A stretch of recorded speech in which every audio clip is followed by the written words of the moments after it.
السلام عليكم ورحمة الله وبركاته. نحمده ونصلي على رسوله الكريم، أما بعد، فأعوذ بالله من الشيطان الرجيم.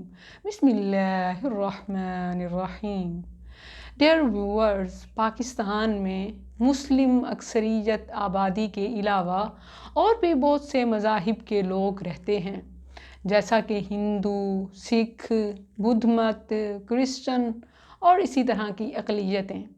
یہ سب اپنے آپ کو اقلیت مانتے ہیں اور خود کو مسلمان قرار نہیں دیتے، لیکن صرف قادیانی ہی وہ ڈاکو اور وہ چور ہیں جنہوں نے اسلام سے، پاکستان سے، مسلمانوں سے ان کا نام اور ان کی شناخت چرانے کی کوشش کی اور پوری دنیا میں اپنے مذہب کو پھیلانے کے لیے ہمارے نبی صلی اللہ علیہ وسلم کے نام کو استعمال کیا اور ان کی جگہ اپنے اضافے اور مرزا قادیانی کو لانے کی اور ثابت کرنے کی کوشش کی.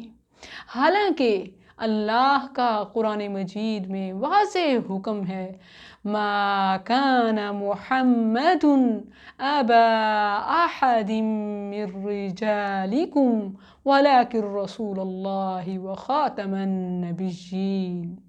وہ اللہ کے رسول اور خاتم النبیین ہیں. یہ قادیانی یہ کیا دعویٰ کرتے ہیں؟ یہ کہتے ہیں کہ ٹھیک ہے، نبی صلی اللہ علیہ وسلم آخری نبی تھے، لیکن قادیانی نعوذ باللہ رسول ہے جس پر رسالت کے کچھ آثار اترے، رسالت اللہ کی طرف سے ملی. حالانکہ رب نے دونوں لفظ رسول اور نبی کے ساتھ خاتم النبیین ولیکن رسول اللہ و خاتم النبیین، یہ اپنے مذموم مقاصد کے لیے، مسلمانوں میں اضافے کے لیے، مسلمانوں میں انتشار پھیلانے کے لیے غیر مسلموں کو بھی اپنے ساتھ ملا چکے ہیں. اور کیوں نہ ہو، انہی کے پارٹی کے لوگ ہیں، ایک دوسرے کو سپورٹ تو کرنا ہے. پورا یورپ قادیانیت کو سپورٹ کر رہا ہے.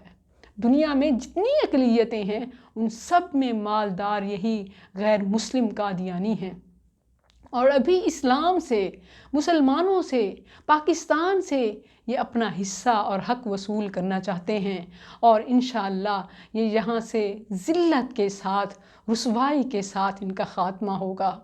یہ ہمارے نبی صلی اللہ علیہ وسلم کے نام کو ختم کرنے اور اپنے قادیانی کے نام کو آگے لانے کے لیے انہوں نے سیٹلائٹ چینل بنا رکھا ہے، ایک مکمل ٹی وی چینل، اور پھر یوٹیوب پر 24 آورز لائیو رہنے والا چینل. ہمیں بتائیے، ہم سچے نبی کے امتی، ہم اپنے دین کی خدمت کے لیے کیا کر رہے ہیں؟ ہم نے اپنے دین کی طرف لوگوں کو بلانے کے لیے، دعوت دین کے لیے، دعوت حق کے لیے اپنا کتنا مال اور اپنا کتنا ٹائم اور اپنی کتنی انرجی لگائی، جبکہ یہ جھوٹے غدار لوگ انہوں نے 24 آورز لائیو یوٹیوب پہ چینل بنا رکھا ہے، MTA مسلم ٹی وی احمدیہ، اور پورا قرآن انہوں نے اپلوڈ کر رکھا ہے، جہاں سے مختلف آیات اور قرآن مجید کو غلط مطالب کے ساتھ لوگوں کو گمراہ کرنے کی کوشش کی جا رہی ہے. اور نہ صرف ان کی یہ حرکتیں یہیں تک ہیں، بلکہ انہوں نے اپنے گھناؤنے اور مذموم مقاصد کے لیے اپنی لڑکیوں کو، مسلمان مردوں کو پھنسانے کے لیے استعمال شروع کر دیا ہے، جو کہ انتہائی نیچ اور غلیظ حرکت ہے. مسلمان مردوں کے ایمان پر ڈاکہ ڈالنے کے لیے احمدی اور یہ مرزائی عورتیں اپنا پورا جال پھینکتی ہیں ان کو ٹریپ کرنے کے لیے. سنبھلنا ہوگا، اپنے ایمان کو، اپنے نبی کی رسالت اور ختم نبوت پر کبھی آنچ نہیں آنے دینا، اور شیطان کی اس چال کو ہمیشہ ناکام بنانا ہے، اور اس کے ساتھ ساتھ نبی صلی اللہ علیہ وسلم کے دین اور ختم نبوت کا پرچار کرتے رہنا ہے. جزاکم اللہ خیر. السلام علیکم ورحمۃ اللہ.